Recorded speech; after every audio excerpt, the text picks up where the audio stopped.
Hello, this time I'm looking at this integral question, and I don't just want to look at exactly how to do this one, but how to work out which way to approach an integral question. Because often you look at an integral and I have no idea how to do it, and I've got to go through the options and discount the ones that are not right. So the first option might be to do integration by parts.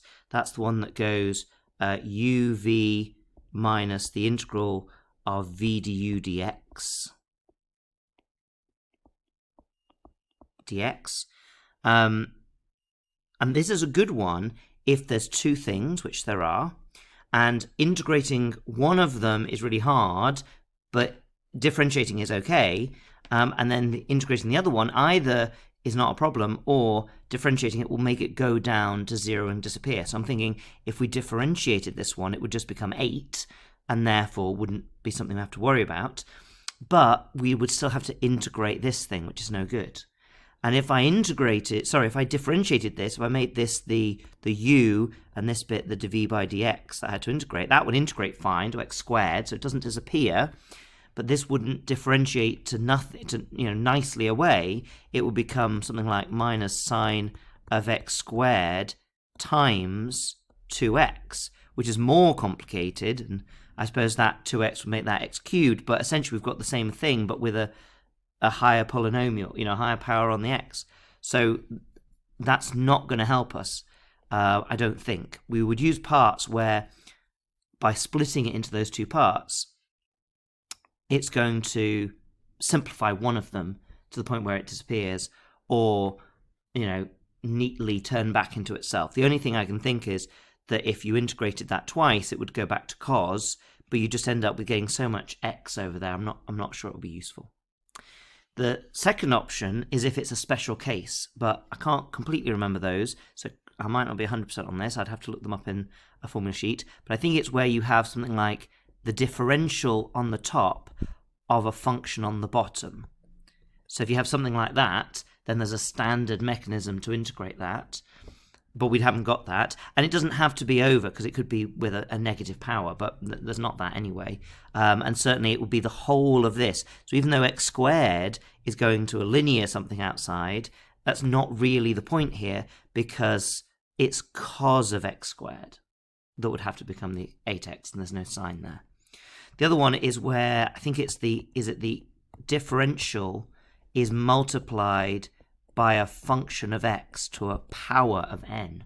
That's another standard sort of format that we know how to integrate, but it's not that either. Again, it's not, although there's a power of 2, it's inside it's inside the cos. It's on the x. It's not cos squared. It's not a function and then squared. It's cos of a function squared, which is not the same thing. And anyway, the thing outside would still have to have something with the trigonometry in. So that leaves us substitution. And with substitution, we're trying to make it easier. Now, if it's a really difficult substitution, they can be quite obscure sometimes. They might give it to you in an exam. But I think this one's going to be just straightforward, because if we got rid of the x squared, if we change this to 8x cos of u, because u equaled x squared, that would make the cos really easy to integrate and differentiate. But of course, we've got this x to deal with as well. We'd have to exchange that for a u, but I don't do that straight away. I always do the dx first. So if we do this, du by dx, and that's going to equal 2x. So dx is going to equal du over 2x. Because look, when we put this in place now, du by 2x, the x's are going to cancel. So I always do that bit first to see if it will cancel, and if it doesn't, then I'll substitute the u in there, and that actually wouldn't have made it particularly easy to solve, but well, maybe then parts would have worked. You could have done parts twice and got the same thing anyway. Another time for something complicated like that. This is working nicely, so we can just crack on. Let's put an integral sign on that. The x's cancel, the 8 and the 2 cancel, so we're going to get 4 cos u du, which is going to give 4 sine u plus c. And we can put that u back in as x squared and say 4 sine of x squared plus c. Now, always good practice to differentiate to check that you've got it right. So if we do that, we would get 4. Obviously, the plus c would disappear. We'd get 4. Sine differentiates to cos.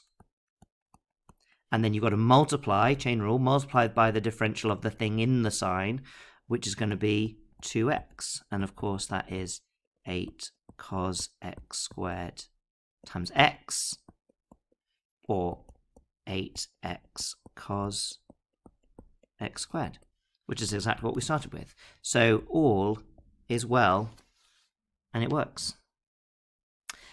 These are not easy, and one of the hardest things about integration is working out the way in which you need to do it. So it is really a case of like a checklist in your mind. You know, is it one of those standard ones where it's a differential of another function times together or divided? No. Would parts be helpful? Will one thing get easier and the other thing not be terrible and be copable until it's the only thing left? Will one thing differentiate whilst the other thing integrates easily, and it will cancel down? It still has to cancel down, because if this is getting more and more complicated, then you're just pushing the problem further and further down the line. So if that's not happening, then substitution, in which case, well, what could I substitute to make it an easy question to do, and not just making the cos easier, but cancelling something out as well, and hope that it's something relatively simple will achieve both of those things. So if you got more of these to practice, then good luck, because they're not easy, and ta-ra for now.